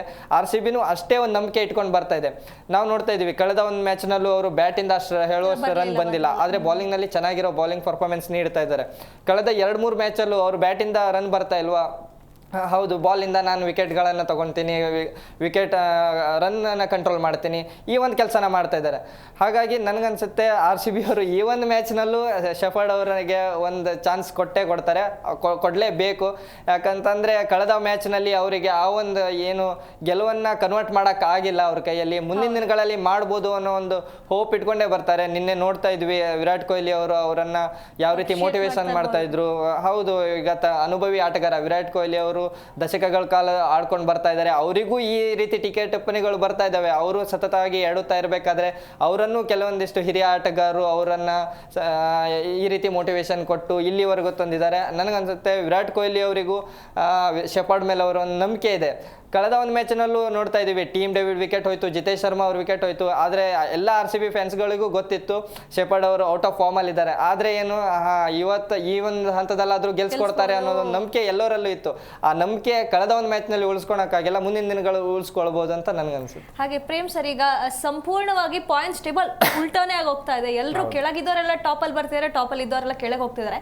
ಹಾಗಾಗಿ ಆರ್ ಸಿ ಬಿ ಟಾಪ್ 2 ಅಲ್ಲೇ ಕಂಟಿನ್ಯೂ ಆಗಬೇಕು ಅಂತಂದ್ರೆ ಅವರ ಜವಾಬ್ದಾರಿ ಏನಿರುತ್ತೆ? ಹಾಗಾದ್ರೆ ಜವಾಬ್ದಾರಿ ಈ ಮ್ಯಾಚ್ ಅನ್ನ ಗೆದ್ದು ಇನ್ನೊಂದು ಮ್ಯಾಚ್ ಗೆದ್ರು ಕೂಡ ಟಾಪ್ 1 ಮತ್ತು 2ನೇ ಸ್ಥಾನದಲ್ಲಿ ಇರಬೇಕಾದ ಎಲ್ಲ ಎಬಿಲಿಟಿ ಕೂಡ ಆರ್ ಸಿ ಬಿ ತಂಡದಲ್ಲಿದೆ. ಬಟ್ ಇವತ್ತಿನ ಮ್ಯಾಚ್ ಸೋತಾಗ ಆರ್ ಸಿ ಬಿ ಏನಾದರೂ ಮೆಂಟಲ್ ಬ್ಯಾಲೆನ್ಸ್ ಅಥವಾ ಒಂದು ಸ್ವಲ್ಪ ಚೇಂಜ್ ಆಗಿ ಗೇಮ್ನ ಬಿಟ್ಕೊಡ್ತಾ ಬಂದ್ರು ಅಂತ ಹೇಳಿದ್ರೆ ತುಂಬಾ ಕಷ್ಟ. ಯಾಕಂತ ಹೇಳಿದ್ರೆ 6ನೇ place RR RR CSK PBKS ಇರ್ಬೋದು, SRH RCB ಮತ್ತೆ GT, ಈ ಎಲ್ಲವೂ ಇನ್ನು ಕೆಳಗಿರೋ ತಂಡಗಳು ಇವತ್ತೇನಾದ್ರು ನಾನು ಈಗಾಗಲೇ ಹೇಳಿದಾಗೆ ಆರ್ ಸಿ ಬಿ ಸೋತ್ರೆ ಪಂಜಾಬ್ ಬ್ಯಾಕ್ ಟು ಬ್ಯಾಕ್ ಸೋಲೋದ್ರಿಂದ ಈ ಎಲ್ಲವೂ ಕೂಡ ಉಲ್ಟಾ ಪಲ್ಟಾ ಆಗ್ತಿದ್ದೇವೆ. ನೋಡಿ, ಇವಾಗ GT ಅಪ್ಪರ್ ಹ್ಯಾಂಡ್, GT ಮುಂದಿನ ಹಂತಕ್ಕೆ ಬರದೇ ಇಲ್ಲ ಅನ್ಕೊಂಡಿದೀವಿ. ಯಾವಾಗ ಅವರು ಶಾರುಖ್ ಖಾನ್ ನ ಕೂರ್ಸ್ಬಿಟ್ಟು ಯಾವಾಗ ಹೋಲ್ಡರ್ ನ ಆಡ್ ಮಾಡ್ಕೋತಾರೋ ತುಂಬಾ ಒಳ್ಳೆ ಕಮ್ ಬ್ಯಾಕ್ ಆಯ್ತು ಅವರಿಗೆ. ಅಲ್ಲಿಂದ ಆಚೆ ಗೆಲುವಿನ ಲಯ ತುಂಬಾ ಆಯ್ತು. ಹಾಗಾಗಿ ಆರ್ ಸಿ ಬಿ ಇವತ್ತಿನ ಮ್ಯಾಚ್ ನ ಶಿಸ್ತುಬದ್ಧವಾಗಿ ಗೆದ್ರೆ, ನೀವು ಹೇಳಿದಾಗ 1 ಮತ್ತು 2ನೇ ಕ್ರಮಾಂಕದಲ್ಲಿ ಇರ್ಬೋದು, ಇನ್ನು 2 ಮ್ಯಾಚ್ ಅಲ್ಲಿ 1 ಗೆದ್ರು ಕೂಡ ಅದೇ ಸ್ಥಾನದಲ್ಲಿ ಮುಂದುವರಿತಾರೆ. ಯಾಕಂದ್ರೆ ಈಗಾಗಲೇ ಅವರು 14 ಅಂಕಗಳನ್ನು ಗಳಿಸಿರೋದ್ರಿಂದ ಇನ್ನು 1 ಮ್ಯಾಚ್ ಗೆದ್ರು ಹೆಲ್ಪ್ ಆಗುತ್ತೆ. ಬಟ್ ನಾವು ಈ ಮ್ಯಾಚ್ ಅನ್ನು ಏನಾದ್ರೂ ಕೈ ಬಿಟ್ಟಿವಿ ಅಂತ ಹೇಳಿದ್ರೆ ತುಂಬಾ ಕಷ್ಟ ಆಗುತ್ತೆ. ಕಂಪೇರಿಟಿವ್ಲಿ ನನಗೆ ಆರ್ ಸಿ ಬಿ ಬ್ಯಾಟಿಂಗ್ ಅಲ್ಲಿ ಸದೃಢ ಆಗಿದ್ರೆ KKR ಕಂಪೇರಿಟಿವ್ಲಿ ಆರ್ ಸಿ ಬಿಗೆ ಬೌಲಿಂಗ್ ಅಲ್ಲಿ ಸದೃಢವಾಗಿದೆ ಅಂತ. ಭುವಿಯನ್ನು ಉತ್ತಮ ಲಯದಲ್ಲಿರುವ ಭುವಿಯನ್ನ ಹೊರತುಪಡಿಸಿದ್ರೆ ಅಲ್ಲಿ ಒಂದ್ ಕಡೆಗೆ ಅನುಕೂಲ್ ರಾಯ್ ಇರ್ಬೋದು, ಅವರು ಬೌಲಿಂಗ್ ಮಾಡ್ತಾರೆ. ಸುನಿಲ್ ನರೇನ್ ಒಳ್ಳೆ ಲಯದಲ್ಲಿದ್ದಾರೆ. ಮತ್ತೆ ಈಗಾಗಲೇ ಇವನ್ ಕೂಡ ಚಕ್ರವರ್ತಿ ಕೂಡ ಕಮ್ ಬ್ಯಾಕ್ ಮಾಡಿದ್ದಾರೆ. ಜೊತೆಗೆ ಗ್ರೀನ್ ಒಳ್ಳೆ ಬೌಲಿಂಗ್ ಲಯದಲ್ಲಿದ್ದಾರೆ. ತ್ಯಾಗಿ ಅವ್ರಿಗೆ ಒಳ್ಳೆ ಸಾಥ್ ನೀಡ್ತಾ ಇದ್ದಾರೆ. ಹಾಗೆ ಕಂಪ್ಲೀಟ್ಲಿ ಬೌಲಿಂಗ್ ಅಂತ ಬಂದಾಗ ತುಂಬಾ ಚೆನ್ನಾಗಿದೆ. ಇಲ್ಲಿ ನಮ್ಗೆ ಹೆಜಲ್ವುಡ್ ತುಂಬಾ ದುಬಾರಿ ಆಗ್ತಿದ್ದಾರೆ, ಸುಯೇಶ್ ತುಂಬಾ ವರ್ಕೌಟ್ ಆಗ್ತಾ ಇಲ್ಲ. ಇವೆಲ್ಲವನ್ನು ಲೆಕ್ಕಾಚಾರ ಹಾಕಿದ್ರೆ ಬೌಲಿಂಗ್ ತುಂಬಾ ಉತ್ತಮವಾಗಿದೆ. ಹಾಗಾಗಿ ಇವರು ಒಳ್ಳೆ ರನ್ ಅನ್ನ ಕಲೆ ಹಾಕ್ಬೇಕು. ಜೊತೆಗೆ ಒಳ್ಳೆ ಸ್ಟ್ರೈಕ್ ರೇಟ್ ಅಲ್ಲಿ ಓಪನಿಂಗ್ ಮಾಡುವಂತ ಅಲೇನ್ ಏನಾದ್ರೂ ಸೆಟ್ ಆಗ್ಬಿಟ್ರೆ ಅವರು ಪವರ್ ಪ್ಲೇಯರ್ ಒಂದು 70-80 ರನ್ ಕಲೆ ಹಾಕ್ತಾರೆ. ಹಾಗಾಗಿ ಈ ಕಡೆ ಕಂಪೇರಿಟಿವ್ಲಿ ನಾವು ಜೇಕಬ್ ಬೆಥೆಲ್ ನೋಡಿದಾಗ ಅಂತ ಸ್ಟ್ರೈಕ್ ರೇಟ್ ಅಲ್ಲಿ ಆಡ್ತಾ ಇಲ್ಲ. ಒಳ್ಳೆಯ ಸ್ಟ್ರೈಕ್ ರೇಟ್ ನ ಕಮ್ ಬ್ಯಾಕ್ ಮಾಡಬೇಕು. ಜೊತೆಗೆ Kohli back to back failure ಅನ್ನ ತಿದ್ದುಕೊಂಡು, ಜೊತೆಗೆ ಮಧ್ಯಮ ಕ್ರಮಾಂಕದಲ್ಲಿ ನಾವೇನ್ ಫೇಲ್ಯೂರ್ ಅಂತೀವಿ, ಆಟಗಾರ ಏನಾರ ಕಮ್ ಬ್ಯಾಕ್ ಬ್ಯಾಕ್ ಮಾಡಿದ್ರೆ RCB ಇವತ್ತು ಈಸಿಯಾಗಿ ಗೆಲ್ಲತ್ತೆ. ಬಟ್ ಮೊನ್ನೆ ತರನೇ ಪಿಚ್ಚು ಬೌಲರ್ಗೆ ಹೆಲ್ಪ್ ಆಗುತ್ತೆ ಅನ್ನೋದು ಕಷ್ಟ. ಇವತ್ತು ಟ್ರ್ಯಾಕ್ ಚೇಂಜ್ ಮಾಡಿದಾಗ ಮೇ ಬಿ ಯಾವ ತರ ವರ್ತನೆ ಮಾಡುತ್ತೆ ಅನ್ನೋದು ಕಷ್ಟ. ನಾವು ಈ ಬೌಲರ್ ಗೇಮ್ ಪ್ಲಾನ್ ಮಾಡ್ಕೊಂಬಂದ್ರೆ ಬ್ಯಾಟ್ಸ್ಮನ್ ಕ್ಲಿಕ್ ಆಗೋ ಚಾನ್ಸಸ್ ಜಾಸ್ತಿ ಇದೆ. ಹಾಗಾಗಿ ಇವತ್ತು ಜವಾಬ್ದಾರಿ ಅಥವಾ ಗೇಮ್ ಪ್ಲಾನ್ ಅಲ್ಲಿ ಬಂದ್ರೆ 2-1ನೇ ಸ್ಥಾನದಲ್ಲಿ RCB ಉಳ್ಕೊಳ್ಳುತ್ತೆ. ರಘು, ಯಾರು ಗೆಲ್ಬೋದು ಅನ್ಸುತ್ತೆ? ಕೋಲ್ಕತ್ತಾ ವಿನ್ ಆಗ್ಬೋದು ಅನ್ಸುತ್ತೆ. ಪ್ರೇಮ್ ಸರ್? ನನ್ನ ಪ್ರಕಾರ KKR ವಿನ್ ಆಗುತ್ತೆ ಅನ್ಸುತ್ತೆ ಇವತ್ತು. ಇಷ್ಟೊತ್ತು ನೊಂದಿಗೆ ಕಾರ್ಯಕ್ರಮದಲ್ಲಿ ಭಾಗಿಯಾಗಿ ಇಷ್ಟೆಲ್ಲ ವಿಷಯಗಳನ್ನು ಚರ್ಚೆ ಮಾಡಿದ್ದಕ್ಕೆ ತಮ್ಮಿಬ್ಬರಿಗೂ ಧನ್ಯವಾದಗಳು. ನೋಡ್ತಾಳೆ ವೀಕ್ಷಕರೇ, ಇವತ್ತು RCB ಗೆದ್ದು ಟಾಪ್ಗೆ ಬರಬೇಕು, ಪಾಯಿಂಟ್ಸ್ ಟೇಬಲಲ್ಲಿ ಟಾಪಲ್ಲಿ ಬರಬೇಕು ಅಂತಂದರೆ ಯಾವ ರೀತಿಯಾಗಿ ಪರ್ಫಾರ್ಮ್ ಮಾಡಬೇಕು, ತುಂಬ ಕಾನ್ಫಿಡೆನ್ಸಲ್ಲಿ ಇರುವಂಥ KKR ಅನ್ನು ಸೋಲಿಸಬೇಕು ಅಂತಂದರೆ RCBಯ ಪರ್ಫಾರ್ಮೆನ್ಸ್ ಹೇಗಿರಬೇಕು ಅನ್ನೋದನ್ನು ಇವತ್ತು ಚರ್ಚೆ ಮಾಡಿದ್ವಿ. ಇದಾಗಿತ್ತು ಇವತ್ತಿನ ವಿಶೇಷ. ನೋಡ್ತಾ ಇರಿ ಜೀ ಕನ್ನಡ ನ್ಯೂಸ್, ಸತ್ಯವೇ ಸುದ್ದಿಯ ಜೀವಾಳ.